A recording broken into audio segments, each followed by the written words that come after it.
So we're going to go through the presentation sort of in two halves. So I'm going to kick off. So I'm Sarah Sturgis, Agency Director at SMRS.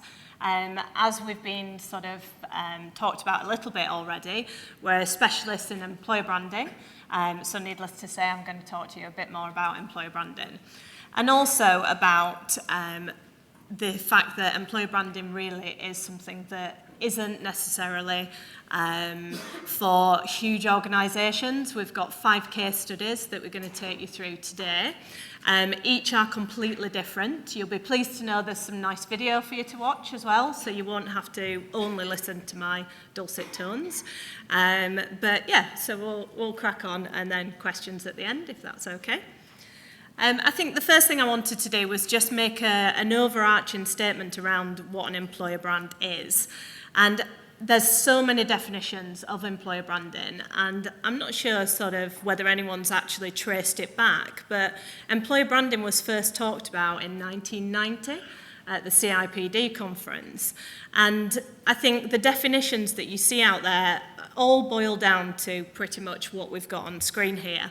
So it's what people think and feel about an employer as a place to work, an organisation's reputation as an employer and its offer to its people.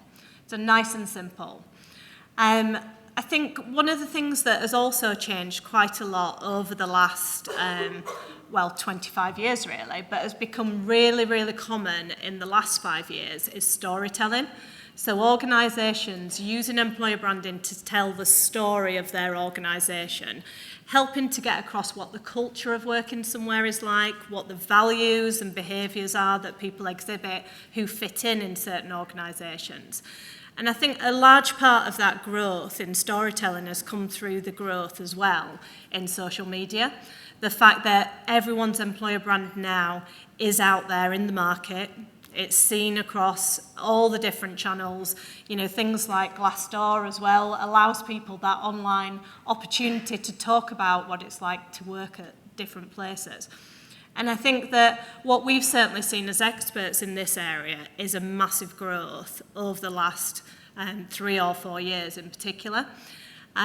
What I find really interesting as well is that quite often people will come to us and they'll say, we don't have an employer brand. And I think one of the main things that everybody in this room will be experiencing is you do have an employer brand. The question is more what you're doing with it and what more could you be doing with your employer brand. So a few more sort of sections to cover here. I think it's really, really important that an employer brand is true about who you are as an organisation. It has to be authentic. It has to be something that when people come and work for you who've seen your employer brand externally, they don't get a shock. They don't suddenly think this is nothing like I was expecting, because that just leads to high attrition. I think also it has to be meaningful to the people who currently sit within your organisation as well, so that they can be empowered and they can feel engaged with what it's like to work for you. But ultimately, a lot of people here will be really focused on attraction and how you can attract the right people into your organisation. So many different challenges in attraction at the moment. Technical skills, digital skills we hear about all of the time.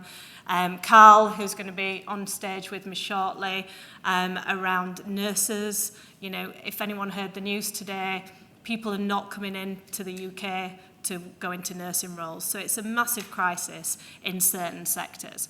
So I think the key point is you have an employer brand.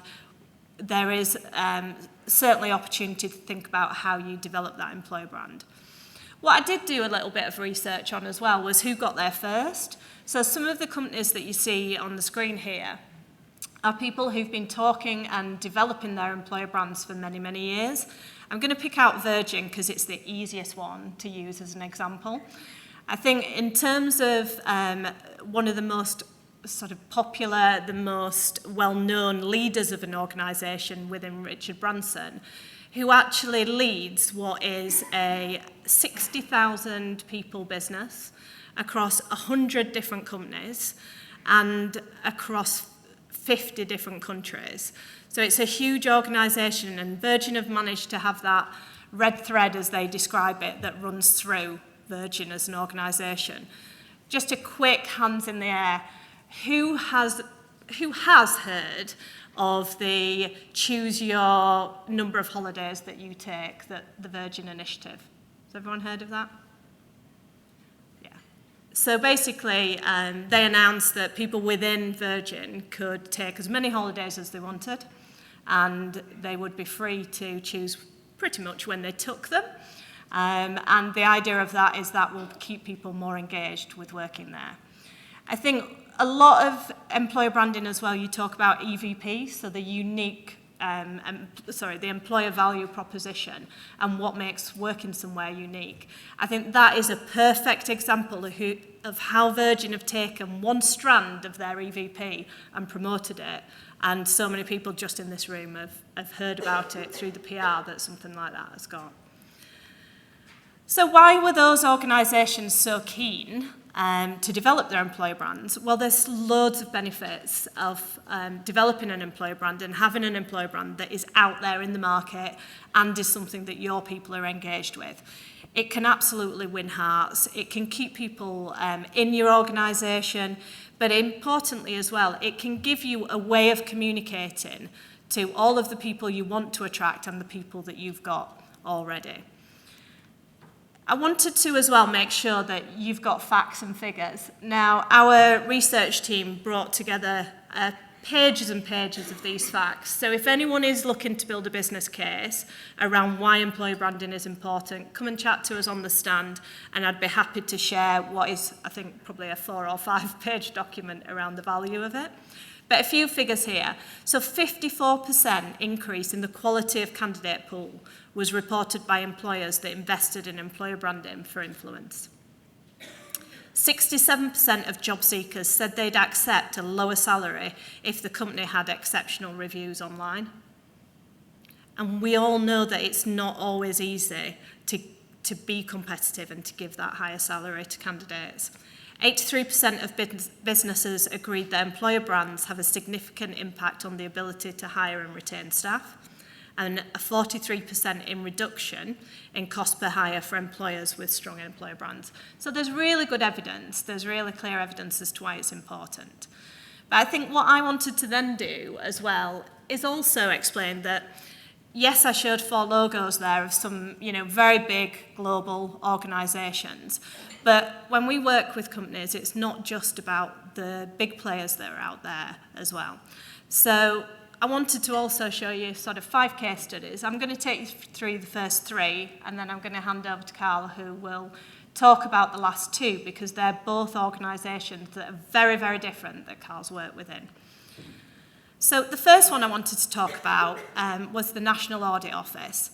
Now, we were approached by the National Audit Office in terms of helping them to show what their purpose was, so what they do as an organisation, and also to explain that auditing might not be as boring as everyone believes, and to show that actually the people within the National Audit Office have personality. So one of the things that we wanted to do was to understand, basically through employer branding, whether it was true or whether they were actually hoping for something that didn't really exist. So part of our research was to get into the organisation and to fully understand and immerse ourselves in what the National Audit Office was like. We wanted to have content for a toolkit for attraction, graduate attraction, but then also ensure that the career site had up-to-date content that could also be shared on social channels. So one of the things we did was we pulled together some video profiles, but we also took, and this video that you're going to see was actually taken from, I think, 12 or 14 different video profiles and composited to make one story of what the National Audit Office is all about. So I'm hoping that this will work. Their overarching employer brand message was change your world. The NAO helps the nation spend wisely. We look at how government spends money. It's exciting. Yeah, it's a big job. That means holding them to account for what they spend and how they spend it. Yeah, we're auditors, really. The NAO is the government's watchdog, I guess. The scrutiny body for public finance. We check the accounts for government. We report to Parliament. We're fully independent, we're not civil servants here, we are Crown agents, which sounds really fancy. We ensure value for money. Save costs and minimise waste. We all pay tax and we want to know that our tax is going on projects that are worthwhile. The work of the NAO is incredibly influential. At the heart of a lot of the issues that are taking place right now. I don't think there was an MP who didn't draw on our work. We're hugely influential not only with Parliament but with the media. I love it when people come and tell me, we've made the front page. Oh, I see you're in the news again. You wake up in the morning and you turn on the TV and there's your colleague on television. And our reports are mentioned. It can really push an issue to the front. The NAO does really important work. It really does impact on, whether books get to schools and drugs get to hospitals. It is kind of that crucial. You're focusing on saving. And we're talking billions, not tens of thousands here. We work for everybody in the country. Every single taxpayer. Everything we do impacts on you.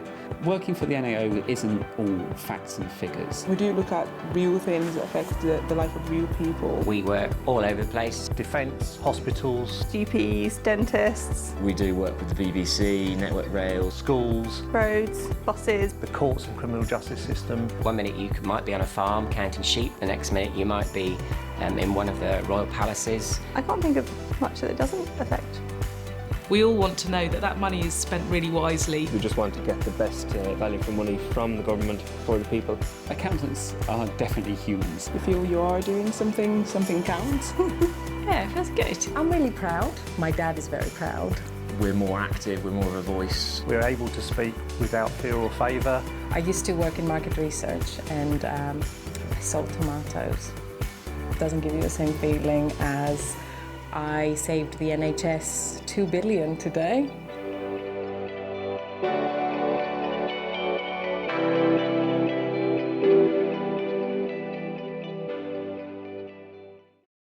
So what do we think? Are auditors boring?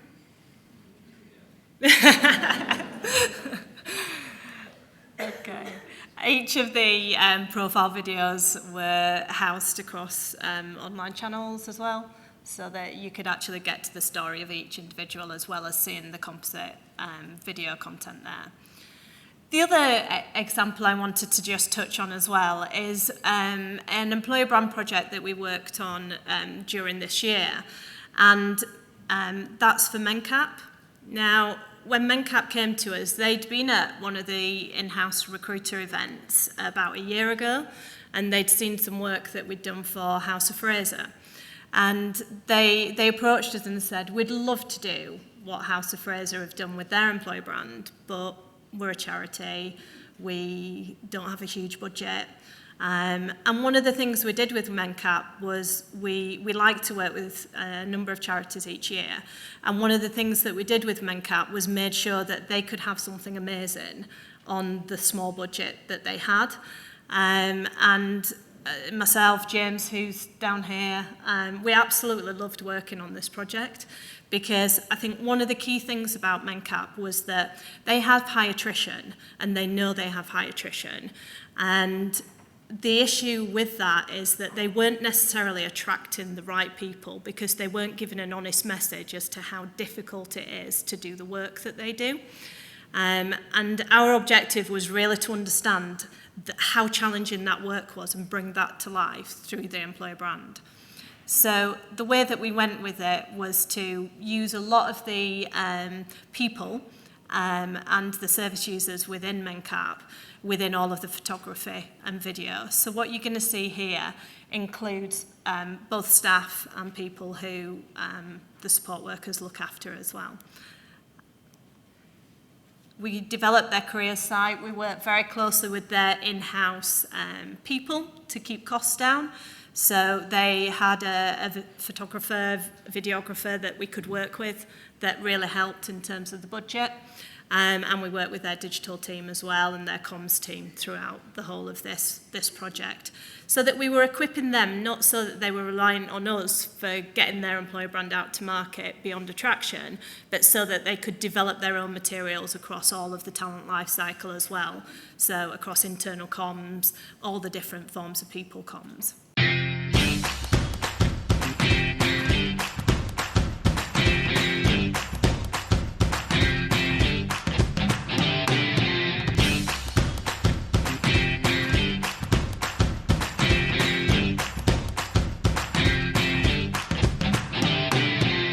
It's lovely, it's wonderful. It sounds a bit corny, but it doesn't just feel like a job. It feels like you've actually got a purpose every day when you come to work, which is wonderful, to be honest with you. I mean, I must admit, I'm going to be honest, sometimes I go home and I feel quite drained because I've used all my emotions and everything of me while I've been at work, so I can go home a bit drained. Excited about where MenCap is going.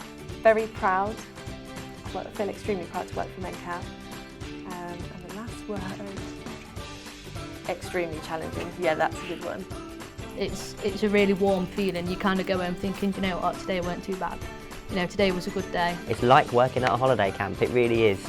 You know, you have your laughs and you have some tears every now and then, but you know, it always ends in a big hug and you know, a few giggles. It's just so fun. It's really already made a positive impact on my quality of life and has given me a lot more meaning in my personal life. I feel very motivated as well. Yeah, that's it, I feel really valued and motivated. I still feel that I'm learning every day as well. Yeah, oh God, yeah. Like people with support. I wouldn't change my job for the world. No. Not for the world.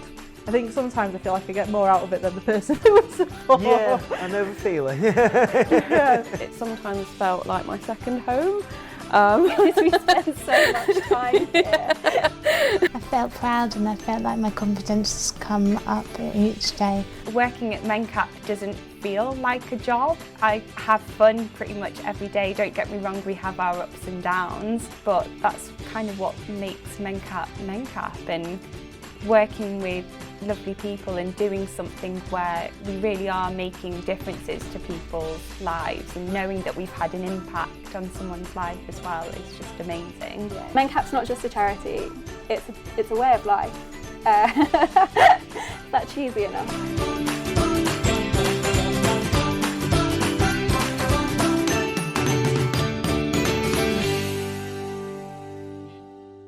All of those videos were done completely unscripted. And I think that really shows the authenticity of what people really feel like to work there. I think the next example will probably be quite interesting following the presentation this morning, because this is for another food business.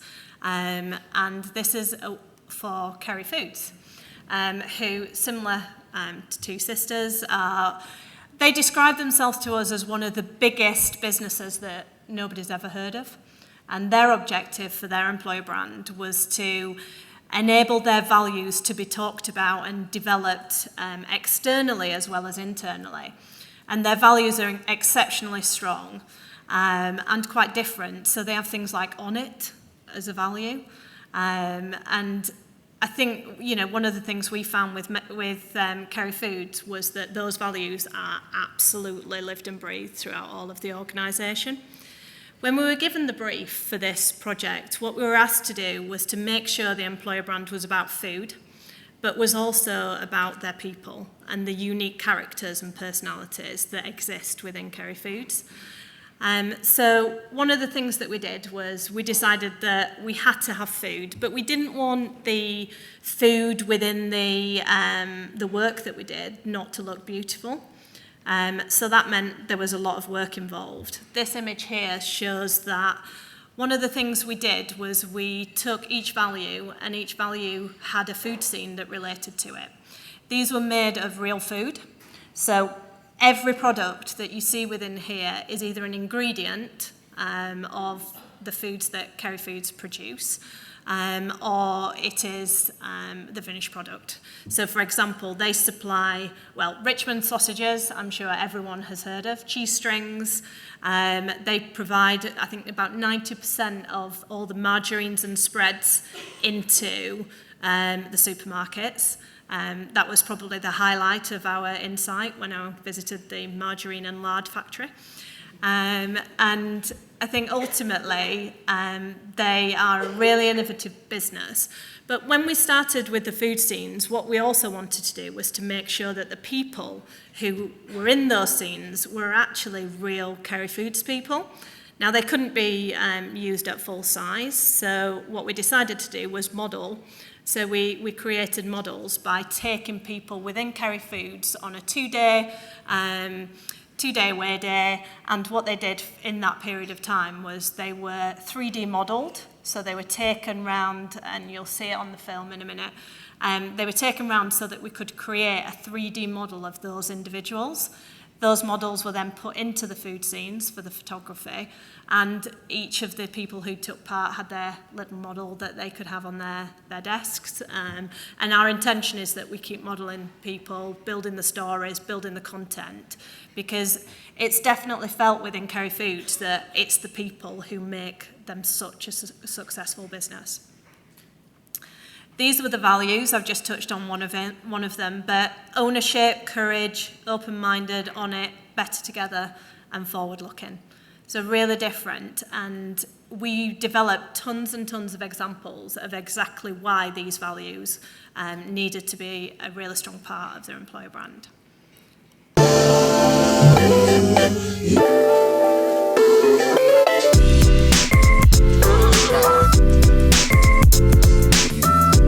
Today we've got our employer brand coming to life through our employees.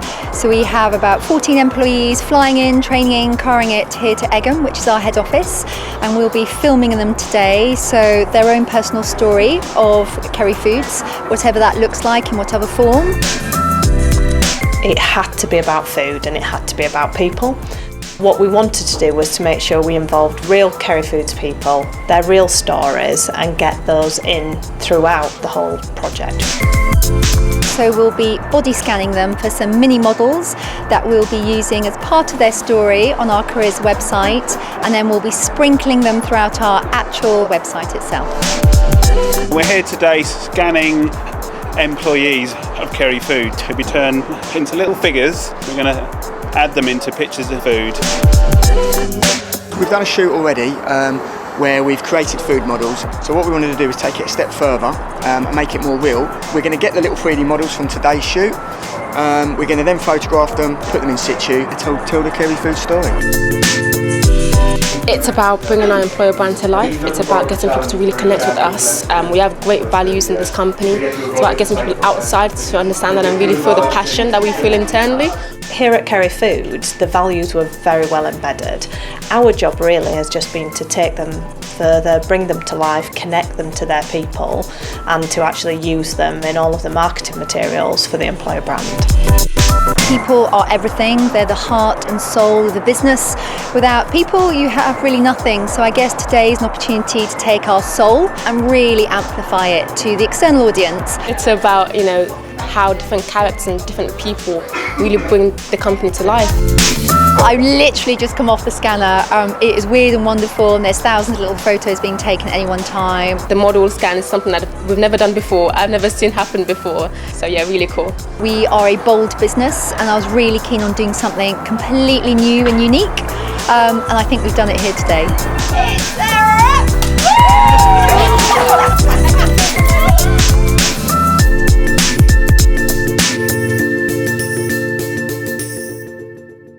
And there's nothing worse than watching yourself on video.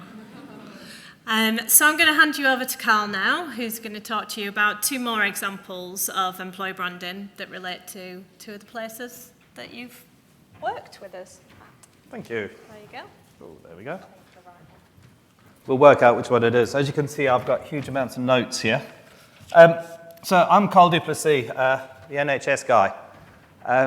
To put that fire out, I'm NHS for the last 12 months. Prior to that, I did a huge amount of other things, so I'm not an embedded NHS guy, so I'm perhaps not that typical of somebody in the NHS who's been there throughout their whole career. Fortunately, my boss saw that as a good thing. Wanted to bring in something different, so that's why I'm there now and enjoying it. I think I'm going to talk you through two things. One of them is local here to Manchester, so I was at the Co-op Bank just after they split from Co-op Group, and huge challenges there, not only in the industry and what have you. And then obviously something that I've just done more recently at NHS and in my trust. So I'm London North West Healthcare Trust. It's a lovely title. You try getting that into brand. It'll be even better when we get university status, which we're about to get. So it's London North West Healthcare University Trust, which is going to be brilliant. You've listened to the expert, and obviously he has been able to show it all. I'm hopefully going to bring it a little bit more real. You know, we have problems with our exec, we have problems with budget and that kind of stuff. So I'm going to take you on the journey I go through when I look at an employer brand for wherever it is I am. I think for me, there's a couple of things you need to know before you even start on the journey. And this all goes to creating your employer brand. And I guess the first one is, first and foremost, the industry you're in. What is it? What's the challenges? And the market within that. I think you've also got to understand your corporate reputation in there. So you've got to get in touch with your commercial people, the people who are selling your products if they're doing that. You've also got to be aware of your external comms teams, because their message to market to sell a product will be different if you selling it, and I'll touch on that as I go through there. You've also got to know your audience, and I think we often, and a lot of the times, we look at our target audience being the people we're looking to attract in. I also look at it as the people I've got. If people are thinking of leaving, they're going to be out in the market, they're going to be looking. Let's reconfirm to them why it's good to stay, and if we can stop them leaving, we've saved a hire. So when you look at your target audience, don't just look at the external ones, look at the internal ones as well. We've mentioned it already, be truthful. And I also say bring out your dead. You know, don't hide things. If it's a challenging environment, talk about it.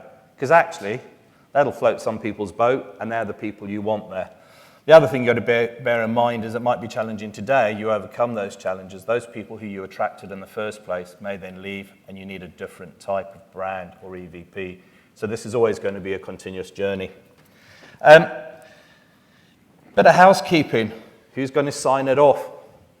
You know, kind of, I've done stuff in the past, and you've gone and then you've shown it to the exec, and they've gone, nah, because they don't get it. They haven't been on the journey.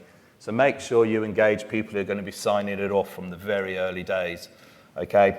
And last thing is, until you've got all that information together and you understand it all, don't start getting creative.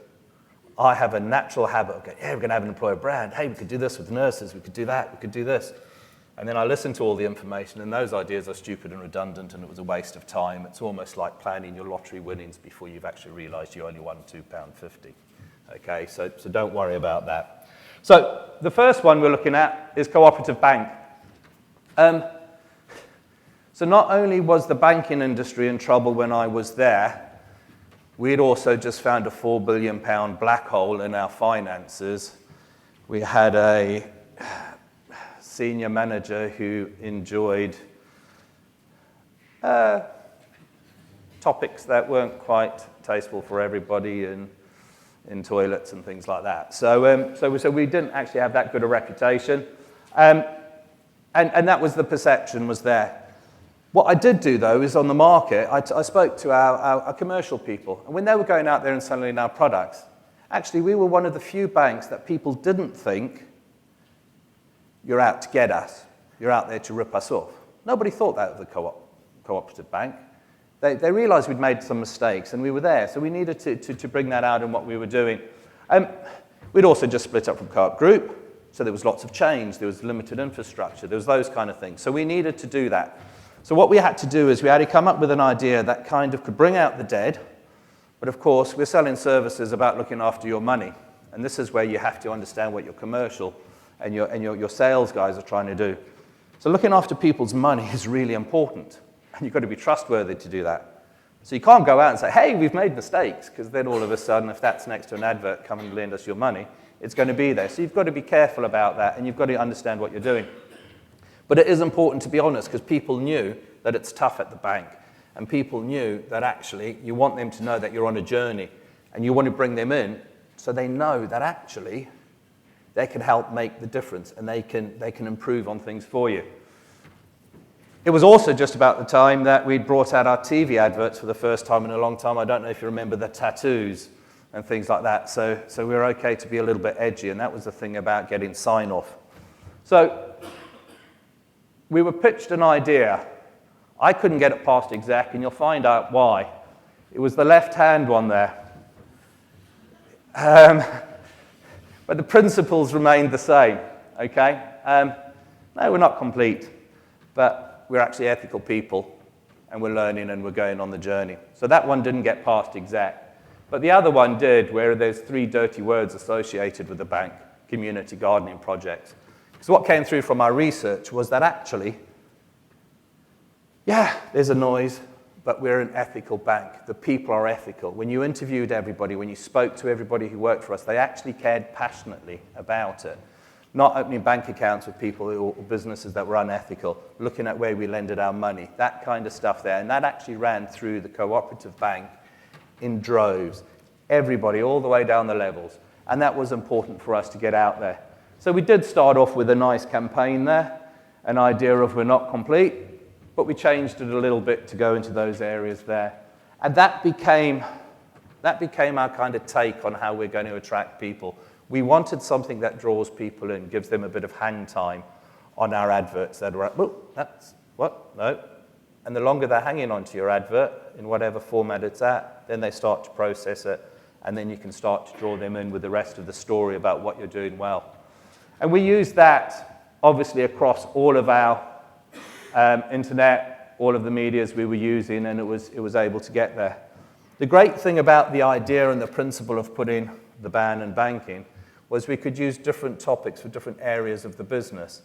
And that's something else to bear in mind, is that you're not always going to have one idea that you can use to hire bankers, to hire call center staff, to hire people in change and transformation and those kind of things. So the brand had to be a standard big idea, which is one of the areas we look at. And our big idea was to have this kind of concept, but we could then use it in other areas. So when you're talking about call centers, blah, blah, blah, and then it goes on, you've heard it all before, and we go through that. But it's a consistent message that goes all the way through in what we were doing to get people to understand it. The other thing we needed to stand out was, if you'd looked at any of the other financial institutes who were moving up to Manchester at the time, so this is a few years ago now, there was lots of competition. RBS was opening something up here and those kind of things. And again, when you looked at what everybody else was doing, it was people around a table looking at things, iPads open in meetings, come and join us as a bank, and we wanted to stand out. And I think we achieved it. We stood out. We made some good impacts on our recruitment. But most importantly, actually, it created a buzz within the organisation as well. So some of the slightly other ones that we were still able to get past exec, shut up and listen, if it means doing the right thing. Okay, so it's what you'll say to people. We swear a lot. We swear by what we believe in. And that was the concept that we used as we rolled it out throughout there. So let's go up bank for you. Move forward, I think go to a totally separate industry, the NHS. And I think to give you a bit of background about the market, who here works in the NHS or the civil service? Okay, who here works for the NHS? Okay, so unfortunately, I'm not going to cure all the ills of the NHS, and I think and hopefully it'll resonate, because I'm pretty much an outsider coming into the NHS. And I see the NHS as this huge industry on its own. It's got its own gravity. And by that, I mean lots of people who go into it never leave, and they stay in there. And then I also looked at the NHS, and this is the stuff that we started to do before we got onto our branding. Well, what drives it? What drives the industry? Well, actually, the NHS is a fairly young organisation in my eyes. So it's about 80 years old. It was created by senior doctors. Doctors by nature are command and control. They are reactive, transactional type people, because in the day job that they do, people walk in, they have to deal with it, and if it's an emergency, they have to gather everybody around them and control the situation. And so that's naturally what they're like. When you build an industry on the basis of that, you get a very command and control industry, and you get an environment like that. That also goes through to our funding, how we're funded. It's all on the transactions that we do. There's very little for future planning and that kind of stuff. So that's the industry we're in, and there's a lot of people who don't move around it. As an industry, and you look at nurses, you look at doctors, care assistants, you look at all across there, actually people want to come into it because they understand what it is working in those environments. I'm not trying to look at how can I attract people into the NHS. I'm looking at how I can attract them into my trust. So the ones who are there already, how can I attract them into my trust? And it's a dilemma I've had in my head, because if I'm stealing from somebody else, then they've got a problem, because there's only such a market. But part of me is going, well, if I can up the ante in my area, or if we can do it, that'll be seen externally. And if everybody else then does it, Actually, everybody externally will see it, and that will hopefully attract more people into the NHS as well. I don't have a job with NHS employers where I could look at how we could attract more nurses, but it gets more complex, and we're not going to do that. So the industry is what it is. The people, my target audience, are people who've already decided to join the NHS. They've decided to be a nurse. They've decided to be a doctor. So actually, it's pointless me trying to advertise things or have an employer brand that is, hey, we've got a nursing job where you can look after people. Because they know that. We need to find something different. And so we need to talk to our staff. What is it we're actually doing? What is it that we're interested in? We also need to be truthful. It's tough. London North East Healthcare Trust, one of the largest integrated trusts in the UK. We've got 4 hospitals under us in community. It's 9,000 people. 9,000 people in some areas isn't a big organisation. For us, it's actually quite a large organisation. But it's diverse. It's come about from a lot of mergers. So people still talk of Ealing Hospital or Norfolk Park Hospital. They don't see us as a trust. And there's problems there as well. So it's a challenge, okay? But everybody cares about it, and that's where we go through. And that's the message we got out of there. And it was only in doing the interviews with staff, talking about what happens out there, is we came upon our big idea. So what is it that we're going to have for the trust as the one thing that will sit on every advert we put out, on every communication we put out, and that kind of stuff. The speaking from the heart bit was as well, we'd also just launched our heart values. So it's honesty, equality, and it goes through and makes heart. Accountability, respect, and trust. Okay, so the skill shortages are there, and we're there. So I talked about the journey that we did in understanding it, and our big idea that we've agreed to do is wholehearted, not faint-hearted. That's our tagline, and that's something we're going to put on everything we do. And when I talk to people in the trust about it, they kind of go, I get the wholehearted bit, it's the faint-hearted bit. And then they think about it and go, actually, that's right. And that's the thing about the truth. We're not for the faint-hearted. If you want to join, if you want to work in the NHS and you want to be in a smaller hospital, it's not an acute hospital where things, it's not easy anywhere, but are a little easier. If you want to work in an organisation that's fully formed and the hospital's been around and it hasn't integrated and got all those challenges, then absolutely fine. There are places for you to go. For us, if you want to come and join London North East Healthcare Trust, we're wholehearted, but we're not faint-hearted. And that's our unique selling point. And on that, because we are so big, we can offer big opportunities for people. There's every single job in the NHS pretty much in our trust alone. So why go anywhere else?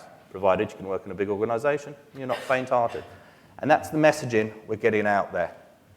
We have taken it one stage further. So that badge is going to be there. And it's going to be something that we use across everywhere.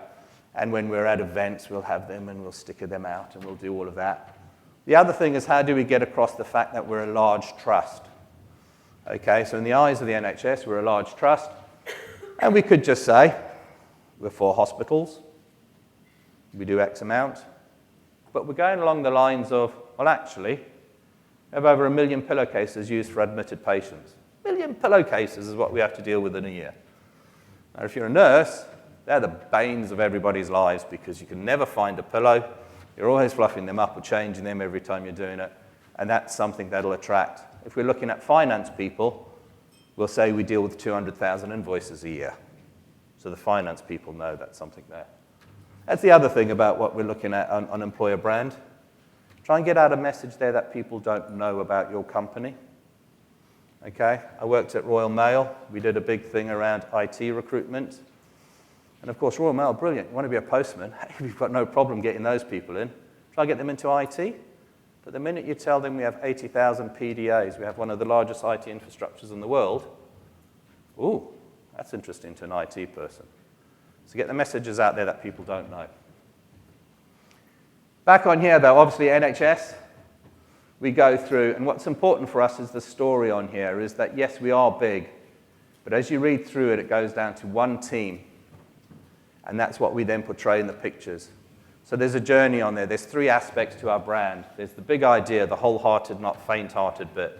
There's the commentary behind there, which is about us, and kind of explaining what it is we're at. And then there's the visuals, and the visuals are our people. Now the bit around, don't get all creative before you see all the information. In my mind, I'd actually said I would fail if I had a brand that had a nurse in a uniform standing next to a patient, or even a nurse or a doctor in their uniform, because it's about the people. It also goes where you get sign-off. In that, although in these images here we don't have it, we do in others and we will in others as well. Because when I listen to the information, the pride that nurses have in their uniform is really important. Okay? And whilst they are looking at the individuals, they also want to know that it's a profession they're proud of and if it's there externally. So you've got to listen, and you've got to, you know, if you're leading on it, be adaptable to change on there.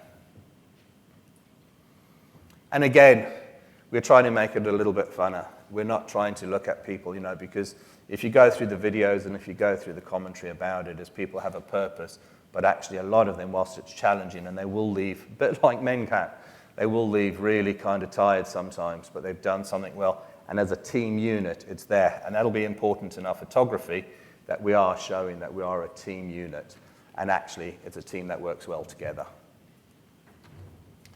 So I think, to sum up, that's my 2 case studies that I've had here and where I've taken it, and hopefully it gives you some kind of structure that I take when I approach it, when I'm putting one in. And I think this kind of comes from both Sarah and myself around things on summing up, is don't have to be a huge corporate brand. I think the other thing on there is, well, you've got one already, is what Sarah said. It's how you control it before it controls you. You don't have to have a huge budget. If you understand your message to market, you don't have to do everything flash as long as you put it consistently and you have that message consistently around there. A good-looking employer brand is more than cosmetic.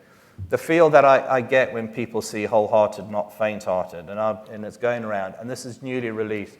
I can't give you any stats on how it's improved our recruitment, but what I can do is give you impact on everybody who's seen it. It's gone, yeah, that's us. And you can make them feel a little bit better, and you can see it when we've done all of that on there. Who knows, maybe I'll come back on another day and I'll give you all the stats on it as well. You see, this is my way of getting some more airtime. But we'll do that some other time. But it's got to make the company feel right, and the people who see it have got to understand it, and it's got to hit them in the gut. Yes, it can help you attract and engage and retain the best people. And for me, that's the best thing, is if it retains people and reminds them why they joined in the first place, it'll naturally attract them. You know, as recruitment people, if we don't lose people, we don't need to recruit, and that makes our lives easier. And that's what I look for in a brand. Will it keep the people who are there? And I think that's it. Any questions?